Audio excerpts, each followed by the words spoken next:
హైదరాబాద్లో నకిలీ సర్టిఫికేట్ ముఠా గుట్టురట్టైంది. ఫిల్మ్ నగర్ పోలీసులతో కలిసి సికింద్రాబాద్ టాస్క్ ఫోర్స్ పోలీసులు 6 నిందితుల్ని అదుపులోకి తీసుకున్నారు. నిందితుల వద్ద నుంచి 114 సర్టిఫికెట్లు, 7 సెల్ ఫోన్లు, 4 ల్యాప్టాప్లు, ఒక ప్రింటర్, బైక్ స్వాధీనం చేసుకున్నారు.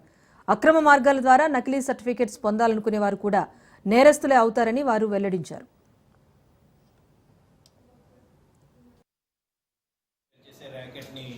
పట్టుకోవడం జరిగింది. West zone team and film Nagar police వాళ్ళు ఇద్దరు సహకారంతో జాయింట్ ఆపరేషన్గా. వివరాల్లోకి వెళ్తే మొన్న ఈవినింగ్ అంటే మండే నాడు ఈవినింగ్ ఒక పర్సన్ వజాహత్ అలీ అనే పర్సన్ ఫిలిం నగర్ పిఎస్ లిమిట్స్లో దొరకడం జరిగింది విత్ ఒక ఫేక్ సర్టిఫికేట్ తోటి.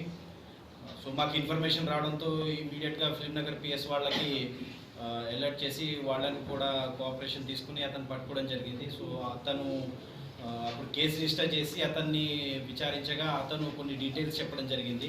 ఒక అరౌండ్ 5-6 మెంబర్స్ ఉన్నారు అన్నట్టు.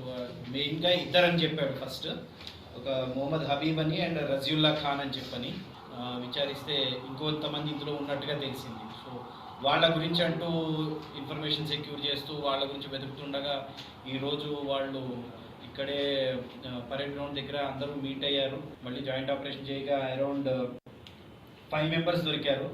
సో ఇందులో టోటల్ 6 మెంబర్స్ అని చెప్పి మేము అన్నాము. అందులో ఒక పర్సన్ ఈ వజాహత్ అలీని ఆల్రెడీ అరెస్ట్ చేయడం జరిగింది.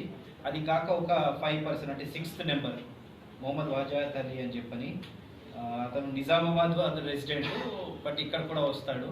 టోటల్ మాకు అరౌండ్ 114 సర్టిఫికేట్స్ దొరికాయి వీళ్ళ దగ్గర నుంచి. అవి 11 క్యాండిడేట్స్వి ఇలా ఉన్నాయి.